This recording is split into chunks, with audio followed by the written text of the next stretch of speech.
In the absolute silence of the stone walls surrounding you, a guard comes and places a hood over your head. You walk quietly, not knowing where you're going, but knowing that today will bring punishments in the form of hard labor or even lashings. Your mind and body are exhausted, but there is no escape from this prison or this land. Today, we're talking about Port Arthur Penitentiary.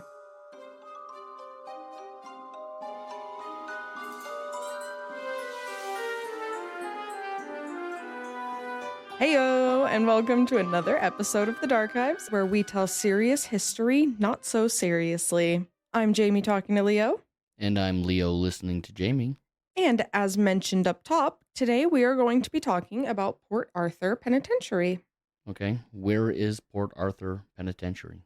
Tasmania. Tasmania, okay. We're going down under. And it's about time. We've had a lot of Australian listeners, at least, and we've never told a story from the entire continent, so... Yeah, we've had Aussies in here for quite a while. Yeah. Which, hi guys, thanks. But yeah, what's this prison all about?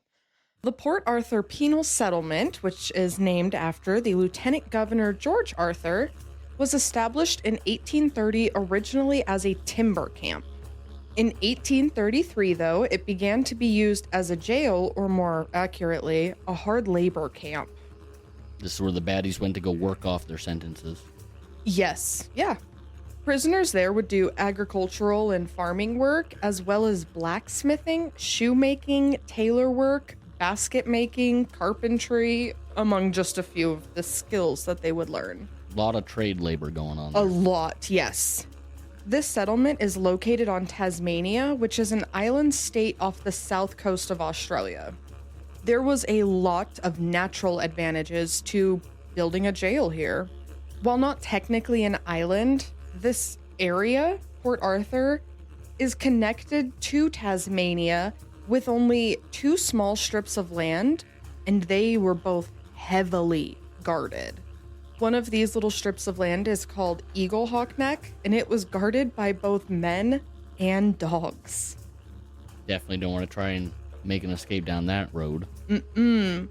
These dogs were really brutal, with one man describing them as, quote, every four-footed, black-fanged individual among them would have taken first prize in his own class for ugliness and ferocity at every show, end quote.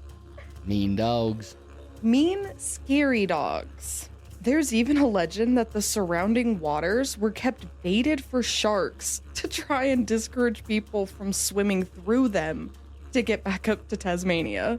I'm gonna go, that's just a scare tactic. It might have been, but also, I mean, sharks are not uncommon in the area. 1830s, I guess maybe baiting for sharks was a good security measure back then. I mean, it's not a bad idea, bare min. The ground in this area was also light colored thanks to crushed shells, so light would reflect off of it, and that would make sneaking around even more difficult. The old clamshell roads. Yeah, like in New England. Yeah, we had one of those in the town I grew up in. See, that's fun. It's not like that anymore. I think there's some kind of environmental thing against that now, but... I mean, why? The Pilgrims lived through it. Well, they didn't live long, so they might be onto something. Maybe I shouldn't speak on that. Yeah, I don't know why I would assume it's some kind of environmental thing, because when I was growing up, we had the clamshell road down by my school where I grew up. I keep saying I grew up there. That's cool. This is all going to get cut out. Yeah. Okay. Outside of those, the landscape itself was a bit brutal, with most of it being an unfamiliar forested landscape that would make navigating and escaping extremely difficult. Now, with the landscape out of the way, the penitentiary itself. The penitentiary was a large 4-story stone building that could accommodate around 485 people, with 136 separate cells and 348 two-tiered dormitories. The 136 separate cells were on the bottom 2 floors and housed, quote, prisoners of bad character under heavy sentence. All right, that was maximum security, their version of that. Yeah, a little bit. Above that was a dining hall, / schoolroom. It would be the dining hall in the day and a schoolroom at night, a library, a Catholic chapel, and a kitchen and bakery. There was a large garden called the Government Gardens, a dockyard, which was where both skilled laborers and prisoners built boats. Also on the grounds was an asylum, cottages for the staff, a pauper's mess hall, and a hospital. Lastly, there was the separate prison, which was an open-air panopticon. What the heck's a panopticon? It was a floor plan idea where it's kind of set up like a giant multi-level circle of prison cells with a tower in the middle. Oh.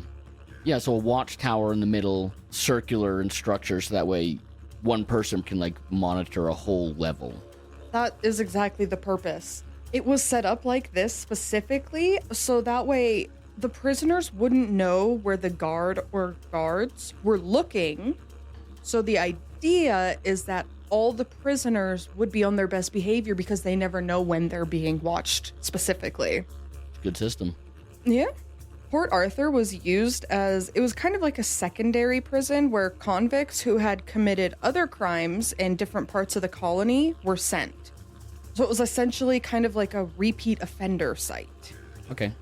In 1845, it hit its population peak with 576 convicts, 27 military personnel, and 125 civilians, which included both women and children. Are these just workers? Like workers and their families. Okay.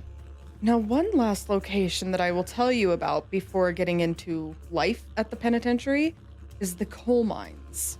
Now, the coal mines were discovered in 1833, and almost immediately, Governor Arthur was quoted as saying, "I think it is not possible that better employ be found for some of the refractory convicts than employing them in working coal mines." He was real eager to throw these prisoners in this coal mine. It's hard labor and it makes money. And we will circle back to the coal mines, but I wanted to at least make you aware of their existence up top. Okay, so life in the pen. From 1833 to 1844, Captain Charles O'Hara Booth was the big man on campus. Under his rule, as what I'm going to call it, corporal punishment was used heavily. The idea at the time was that prisoners could be reformed while still being deeply punished. Now, when you say corporal punishment, what kind of punishments are we talking about? We are going to get into it. Okay. On the Reformation side of things, prisoners were taught numerous trades, which we touched on earlier. They wanted Port Arthur to be self-sufficient, so, that's where we got the blacksmith, tailors, shoemakers, things like that. And these trades were actually extremely useful at helping the prisoners, and people who were good at it were actually rewarded with tea, sugar, sometimes even rum. The idea was that we're going to teach you something here, so when you're released, you can go be a useful member of society. The prisoners were shipped in from all over the British Empire because this is a time when England, British, was in charge of the Australian, more heavily in charge of the Australian continent. They would be sent here for things sometimes as small as just stealing. Like, not a brutal crime that would deserve some of these punishments. Like petty theft, but it was repeat petty theft? Yeah. Motherfucker can't stop stealing the gum. Yeah. Well, then go die. Go break your body and die. You stole soda from me twice? Down to Tasmania with you then. Good luck. Godspeed, brother. Get your shit rocked. Would you like to know how they got their shit rocked? Yeah, bring it on. Constant threat of cat o' nine tails, irons, and even sensory deprivation and solitary confinement was used. Did you say sensory deprivation? Yes. I understand what sensory deprivation is. I understand solitary confinement. One could argue that both of those are kind of the same thing if you just lock somebody up in a room long enough with no noise and no lights light. and nothing. Yep, exactly. But what was that first thing you said? Cat of nine tails? Yes. Cat of nine tails? Cat o' nine tails. Cat o' nine tails. Mm-hmm. What is that? Some kind of device. Oh, it's like a whip? Yeah. Here, I'll show you. Oh, don't show me. Describe it, because we're an audio podcast, please. Are we? When were you going to tell me that?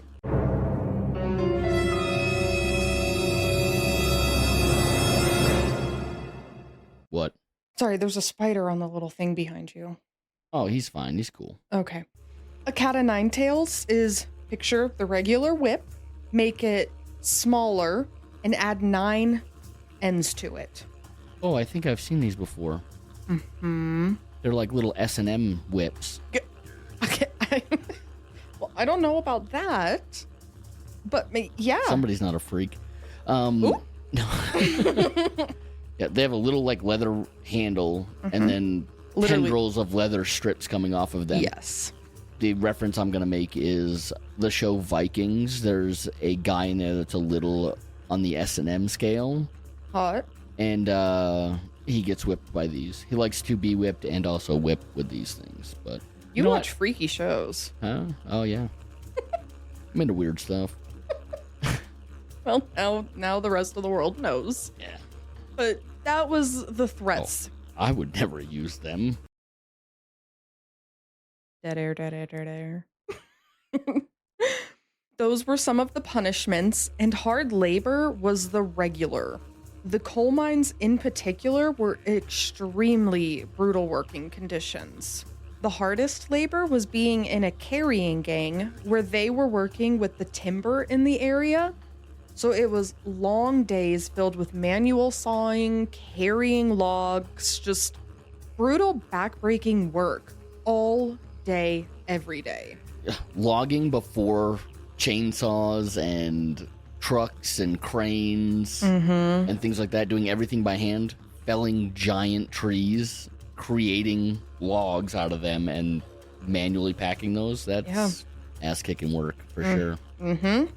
In 1845, a treadmill was built for the flour mill where prisoners would be forced to walk on it all day long to turn the grindstones. They were only allowed 2 breaks a day just for a meal and then right back to it. Literally just walking all day long. It feels a little psychological torture to do that. Yeah. No fun. Exhausting. Leg irons would sometimes be placed upon bad prisoners for sometimes a year or more. That spider is cruising behind your head. He's cool. Okay.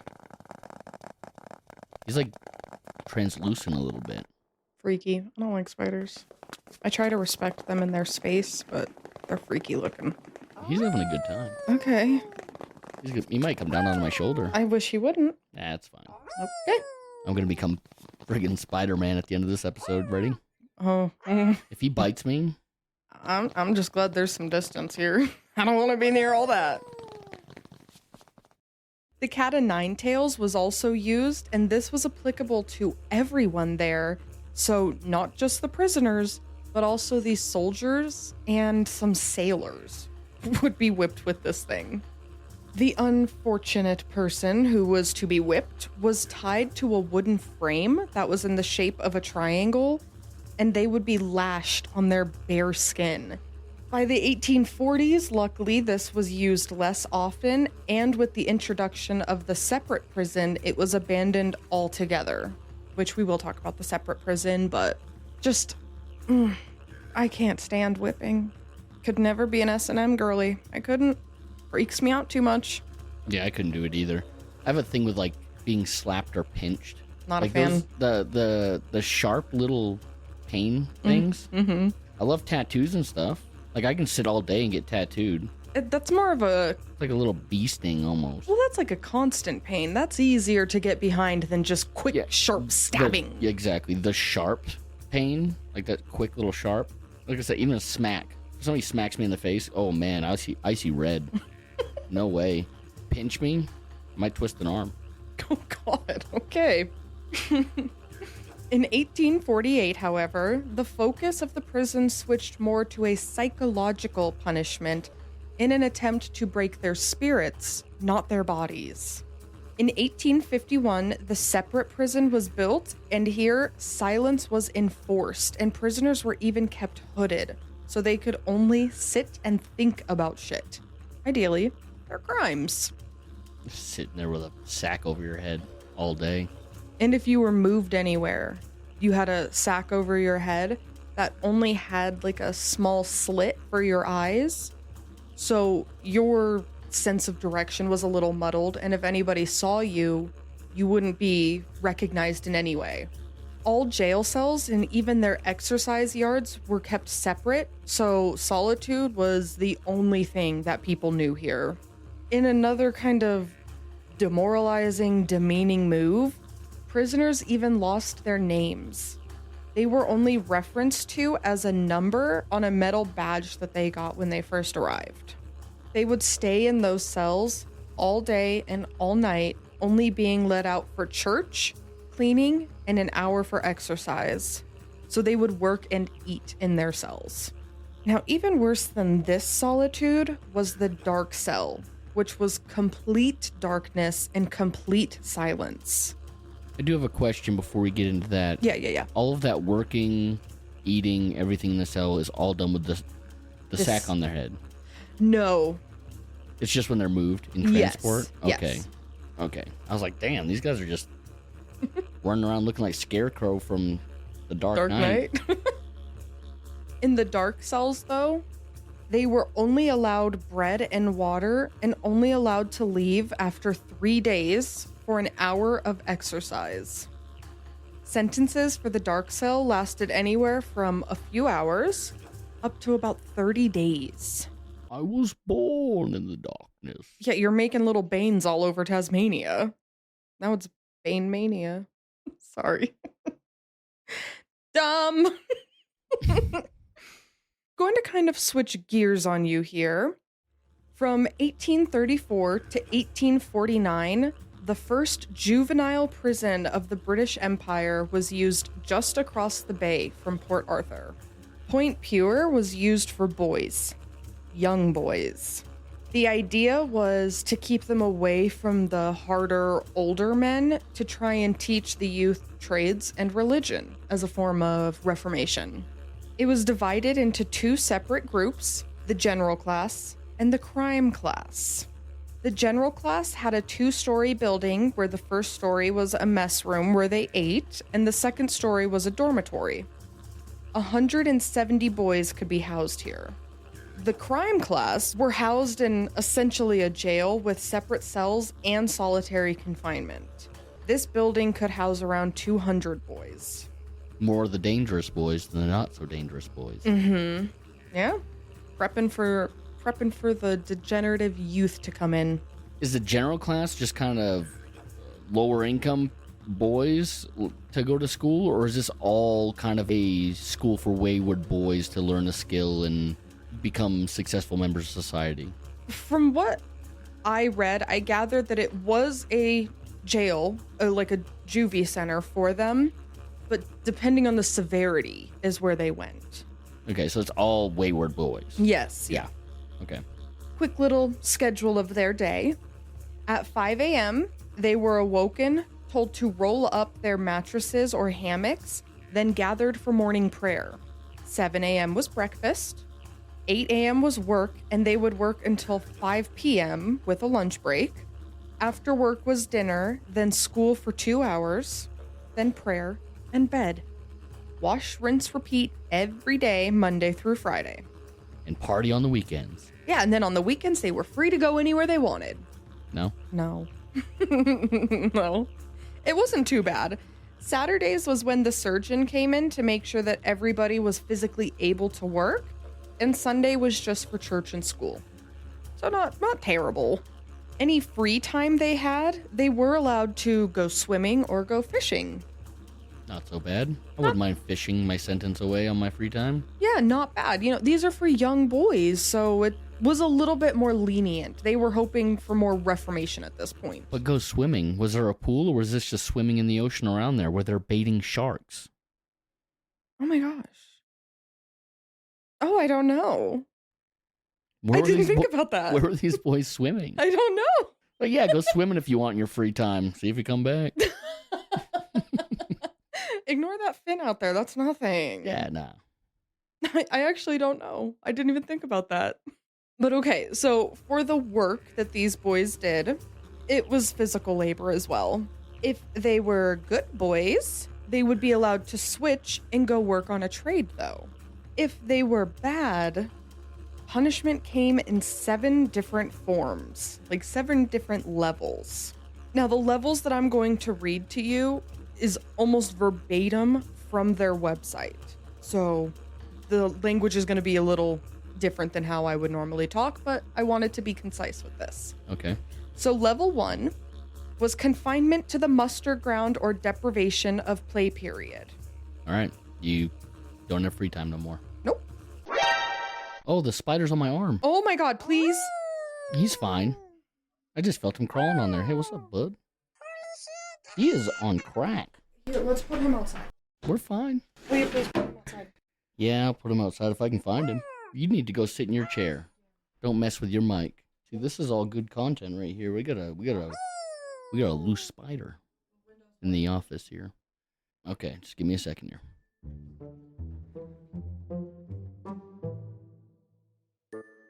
Okay, everybody, I could not find the spider, so if he becomes a recurring character, be forewarned. But Jamie's in the restroom right now taking a break while I deal with the spider. We're just going to tell her that I put him outside. You ready? Okay. So they got their free time taken away. Okay. Back from the spider break. Level 2 was confinement for a number of nights in a silent apartment. Level 3, confinement in the jail section, withdrawal from play and trade training, reduction of rations. Level 4, confinement in the jail section, being confined in chains and breaking stones. Level 5, solitary... You didn't put him outside.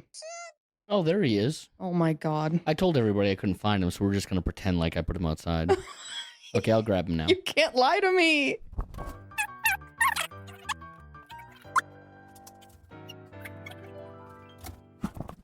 Spider crisis averted. Fucking hell. Okay, where was I? Ah, yes.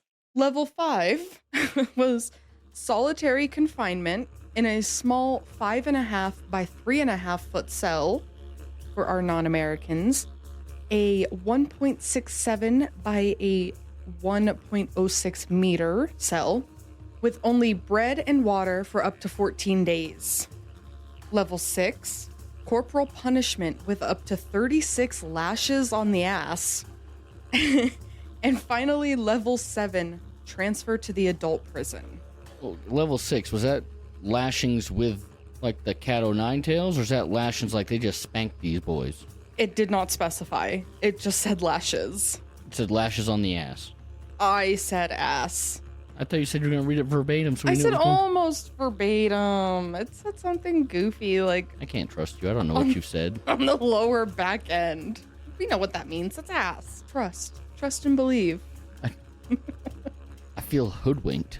I feel like you are blowing over the fact that they would transfer these boys up to the adult prison if they kept it up. Yeah, the adult prison was a lot more hardcore, but there's levels to that one too. I'm sure they start in the nicer part. Yeah. Yeah, and I mean, these boys, they got 7 chances. That's a lot. That is a lot. Finally, we are going to discuss the coal mines. The coal mines are about 27 kilometers or 16 miles from Port Arthur, so they had to establish a little settlement over there. Large stone barracks were built to accommodate about 170 prisoners, along with officer quarters, a chapel, store, and a bakehouse. Now, the coal mines are where the bad boys went. And I say that, the bad boys got sent to a lot of places, but the bad boys were also sent here. So bad boys everywhere on this little island. Yeah, I'm sure it depends on how bad you actually are. Yeah. You know, if you can be trusted To work and... Yeah, to still do that, then there you go. If you're a flight risk, then you probably go into the, sentry tanks and shit like that, whatever they got going on. I mean, they're not tanks, but the the dark cells and the separate prison, yeah. you go into all that shit. But yeah, I'm sure if you're just a bad egg, but An able body. you haven't given them an indication that you want to flee, maybe you just like fighting motherfuckers, you know? Yeah, yeah. Maybe somebody's just got hands and they're rated E for everyone over there. Yeah. You know? Yeah. Give them a pickaxe. See what happens. Let's see what happens out here. 4 solitary cells were constructed deep in the mines for the men who couldn't act right even when they were out there, though. Cells in the mines? Yeah. Oofda. Yeah. In the 1840s, a huge influx of convicts were sent here, and they had to build more housing for the now 600 prisoners. This was a problem because there was a rising concern that all these convicts would learn the bad behaviors from each other.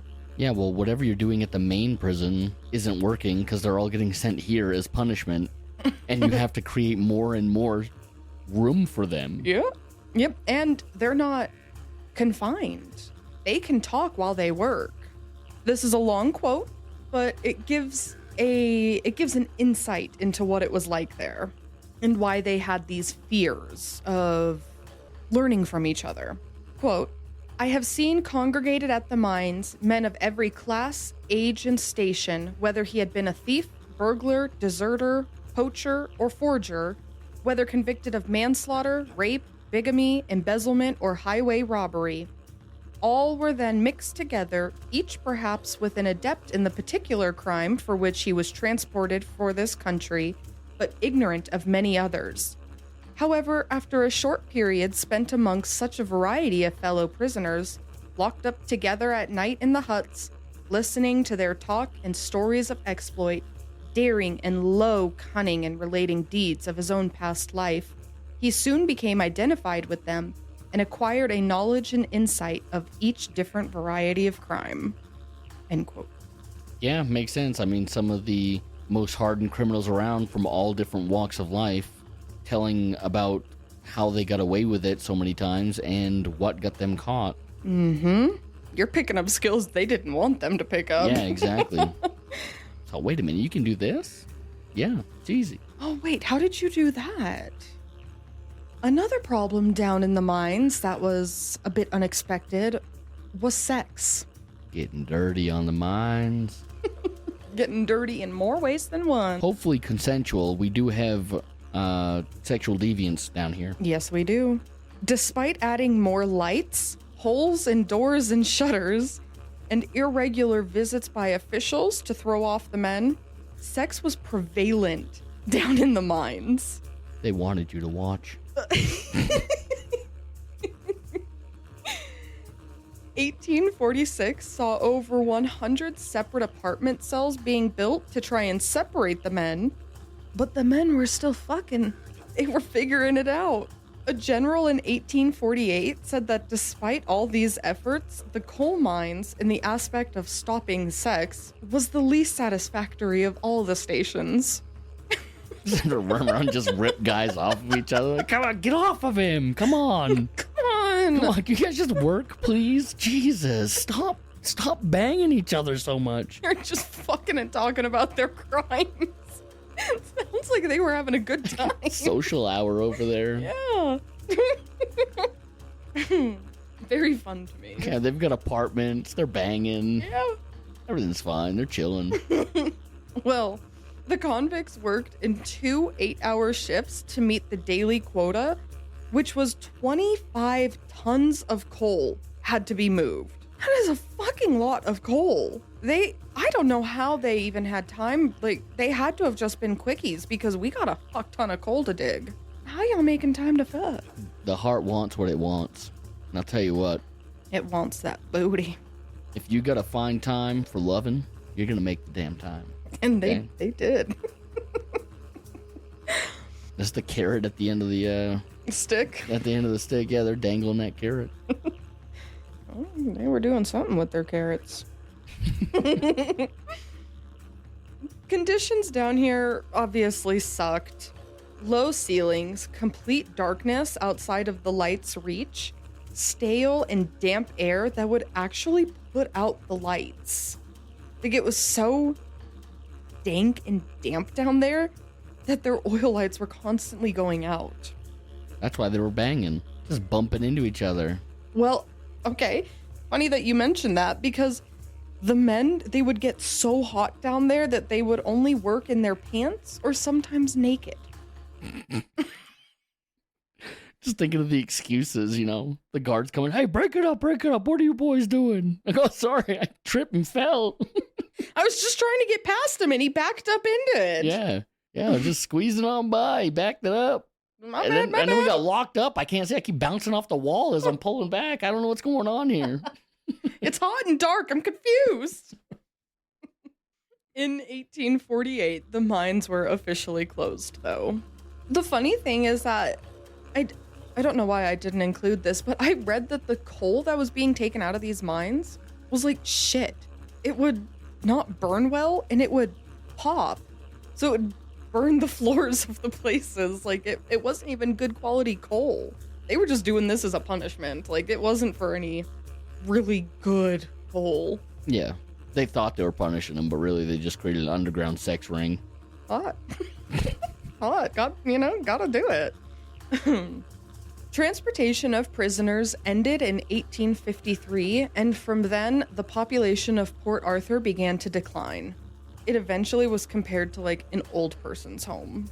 In the 1860s, paupers, or ex-convicts that were too old or sick to work, were sent there, and the lunatic asylum, and that's the name, that's not me calling it a lunatic asylum, but there were like too few fit and able men left. So it eventually became more expensive to try and keep it operational. So in 1877, it was completely shut down. All of the people who remained there were just sent to other prisons or wherever they needed to go. The site was eventually sold off as individual lots and was renamed as Carnarvon. 1895 and 1897 saw horrible wildfires that destroyed many of the buildings, but it was soon realized that morbid curiosity could possibly sustain the area. Tourists from all over came to see the land and remaining buildings of what was once, this dark prison. Hopefully they didn't tour the coal mines. Walls are real sticky down there. Gross. By the 1930s, the area had grown to accommodate 3 hotels and 2 museums, and it actually became so popular that in 1927, the name was reverted back to Port Arthur. Had the pizzazz that people were looking for, In the 1970s and 80s, the National Parks and Wildlife Service took management of the area, and the Tasmanian and federal government started a conservation and development program. Now the area is available to tourists for tours, annual archaeological and architectural programs, and the coal mines were turned into a historic site as well. Yep, that smile tells me that you got something nasty to say. I'm just gonna stay quiet. Okay, so there is one more terrible bit of history, though this one is more modern. Okay. And I'm going to preface that this is true crime. It's really bad. Well, I'm intrigued. I'll get ready to be sad too. Sunday, April 18th in 1996, a man from Hobart loaded himself with 3 high-powered guns and a fuck ton of ammo. Oh, God. Just north of the town, he entered the home of a couple he knew and shot them both dead. He then moved into the historic site and had lunch at the Broad Arrow Cafe. After eating, he went inside and began shooting. In 90 seconds, 20 people were dead and 12 were injured. Is Port Arthur the reason that they do not have firearms out there except for hunting rifles? Yeah. Yep. Now that we've gone through this story, you just saying that bit, I do remember the name Port Arthur. Yep. The man went outside and went to a nearby car park where he killed 4 more and injured numerous others. On his way back to his car, he was just shooting at random people. He then drove up to the main entrance road where there was a toll booth and he killed 7 more people. He abandoned his car and stole a victim's car. From there, he drove north where he stopped at the general store. There, he killed another person and took someone hostage. With the hostage, he drove back to the house of his first killing while shooting and injuring people along the way. Once at the house, he set the car on fire and brought the hostage inside. He stayed there throughout the afternoon and night, randomly shooting at the officers who had now gathered outside. At some point during this, he killed the hostage, and the next morning he set fire to the house. Luckily, at this point, he was caught as he was trying to flee. Though he initially pleaded not guilty, he later did change it to guilty, and he was sentenced to life without parole on 72 charges, including 35 murder charges. This is the worst mass shooting in Australia's history. Because of this, gun control laws about the possession of automatic and semi-automatic firearms were passed, and now Australia has among the strictest gun laws in the world. Very strict gun laws. I believe they can still have hunting rifles though. Like they can have for sport, they can have a hunting rifle, like bolt actions and stuff like that. Mm-hmm. We don't really talk too much true crime here. Obviously, in a lot of our stories, some elements of true crime does pop up, but we always pick older stories for a reason, for a good reason. There are people that could be listening to this episode today that knew somebody affected by that just 30 years ago. Are we sure we want to keep that in there? It's a part of the history of the town, of the location. Even though it is more recent, it's not something that we would normally cover. I didn't want to leave it out and not recognize something that happened in this particular area that we talked about and ignore it. It was something that happened, and I don't think ignoring it does any justice to it or to the people, directly and indirectly. It does no justice to pretend that it didn't happen and to not mention it. And I think we should all remember that. Yeah, 100%. But with that, we hope you guys learned something new this week. You can follow us on our socials or send us an email, both of which are linked in the show description. Share this with somebody that you know that you think might like it, share the episode, share your favorite episode, it helps. Every share helps us grow, and also every rating helps us grow. So rate, like, comment, and share as much as you guys can. It means the world to us. It's the best compliment that we could get. Yeah, and leave a nice review. Tell us what you like. Tell us what you love. If there's something you hate, don't leave a review and tell your friend. Tell your mom. Tell your therapist. Tell somebody else. Look, we obviously have fun making this show. And we definitely have some listeners that love listening to the show. We have some regulars that come back every week. We know that. We can see you. Yeah, but we know we have some regulars all around the world, and we want to make sure that we continue making a show that you guys are going to like to listen to, and all feedback is good feedback. Constructive criticism is highly welcome. I just won't let Jamie read it. Thank you. Well, with that, guys, we will wrap it up, and we will see you next week for another episode of the Darkives. Good day, mate. Goodbye. So what was your favorite part? Sex in the coal mines. That's very funny to me. Very funny to me. You can't stop me from having fun down here. Fuck you. Hot. Make a good book. Steamy romance. Two lovers found in the coal mines together. Clapping in the Dark is the name of the book.